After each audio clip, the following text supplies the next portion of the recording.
You're on tour with the Australian cricket team on cricket.com.au. The home of Australian cricket online.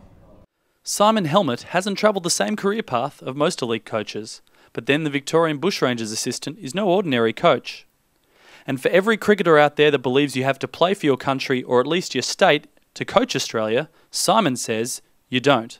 While he now finds himself working as an assistant with the Australian cricket team during the VB Tour of England, it wasn't so long ago the 37-year-old, who has never played a first-class game, was just another coach in Victoria's Premier Cricket ranks. Been involved in the coaching system now for probably 12 years, through Cricket Victoria and then up at the ACT for a couple of years. Spent quite a bit of time with the Centre of Excellence and the coaches up there. So I suppose I've learnt the craft of coaching through many others, but also probably formalised my own philosophies, and very humbled and fortunate to be here involved with the Australian team, and nothing would give me a greater joy than if we got over the line in the first test at Cardiff. Helmot ended his playing career at just 31 years old after realising his dream of playing for Victoria and then Australia would never come to fruition. His passion, however, didn't die, and his ambitions quickly transferred to coaching. And while the path in front of him was clear, he discovered early on that his road would be a little tougher than some of his superstar peers. Oh look, there's no doubt that if you haven't played at that particular level, I think it is more difficult to probably find a place or a niche in the coaching framework. I certainly don't believe that a former player means that they're going to be a better coach, but there's no doubt for me I've had to really probably have a few diagonal advancements, steps if you like, to get where I am today. But I think that it's a combination of backing yourself and your own philosophies and using your own experience, as well as making sure that you do capitalise on all the good knowledge and nous that we have in Australia of so many ex-players who do actually go on to be successful coaches. I think that's why we're such a successful country in cricket, both at senior level but also in youth championships. After spending a number of years coaching in Victoria's youth program, Helmot applied for the Bushrangers assistant's position under David Hooks in 2002, where he ironically lost out to his current boss, Greg Shippard. Realising he lacked the state credentials for the job, Helmot for the first time hit a wall with his coaching aspirations. It wasn't until a move to the ACT to coach the Comets in 2005 that things started to pick up. It was a great experience for me. That was the first time I was a professional coach, if you like, full time up in Canberra.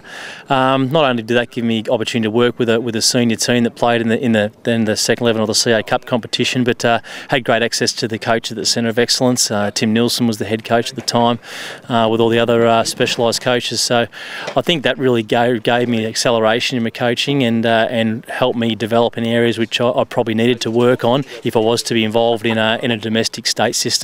Probably when I look back now, I might have been a bit green or not quite as technically advanced, I suppose, probably what I needed to be an assistant coach. Returning to take up a coaching role with Cricket Victoria in 2007, and after completing each level of Cricket Australia's coaching accreditation, Helmot finally felt completely confident in his ability to successfully relate to elite players.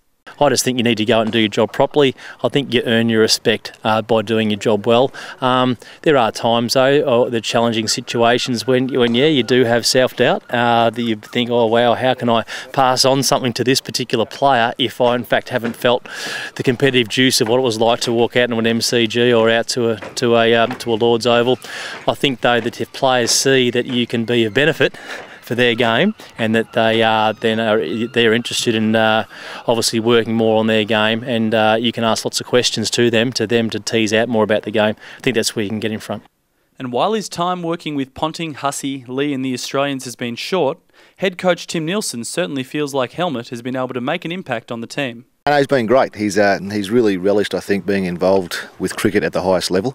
Unfortunately, his first few days weren't overly rewarding because we got knocked out of the 2020 World Champs. So, but in some regard, for him that's been beneficial because he's had more time to work in the nets with players. We haven't been playing any games, and he's had the opportunity to work closely with the likes of Ponting and Clark and the fast bowling group to listen and learn and feel and see how they go about their things, but also have the confidence to put his own ideas through on what might be happening with their games. I think the fact that he coached a lot of grade cricket in Melbourne and came through the system and did all his coaching certificates as such. He then went and worked in Canberra in the second 11 competition with the Comets. Now back working in the Victorian Academy, and now the assistant coach to Greg Shippard has meant that he's, as a player, has come through the system in a good, sensible way, rather than jumping from not playing any first-class cricket straight into either the international or the first class arena. So his coaching has developed, and his ability to communicate with players has developed through that growth, I suppose, or through those levels. And I think he's now feeling comfortable and confident enough to work with the players at this level and feel like he has something to offer them. A stalwart of the Melbourne Cricket Club, Bushranger Andrew McDonald has seen Helmot's transition from club coach to international coach firsthand. Never actually played against Helmot in district ranks, but they tell me hit the ball well over cover and backward point, so a bit of a slicer. No, he's done fantastically well. Obviously, assistant coach for this tour, the 2020 and the first test of the Ashes, so certainly come a long way, and full credit to him. He's worked hard for it.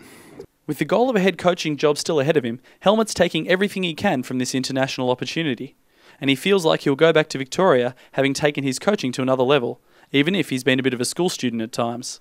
Oh look, I think I've got a half a book full of notes already, and it's only been halfway through that of my 7-week tenure here. But I think if you can't get any good stuff from players / obviously the head coach and assistant coaches here, I think you'll be struggling. I've got some great stuff that yes I can take back to Cricket Victoria. Also some stuff that I might wish to use and may make some slight adjustments myself that might work in the state system too. But no, the whole experience of just being here for one is certainly going to help me, I believe, as a coach.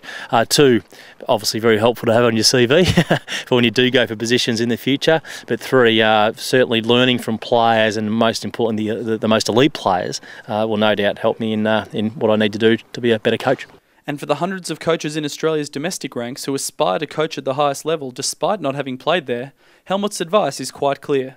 Yeah, I think one, as you have to get opportunity, and that's not always easy. You usually have to do an apprenticeship, and mine for it was 7 years in clubland before I got an opportunity to work at a state youth championship team. But obviously persistence, obviously making sure you're continually developing your knowledge and your personal development and professional development, because the game's moving quickly with technology, with the ways in which we train from the strength conditioning side. Players are getting more needy because the game has greater demands with more fixtures and schedules, so it's really important you keep up with the times and make sure that you're advanced with all the technology and stuff that happens with cricket today.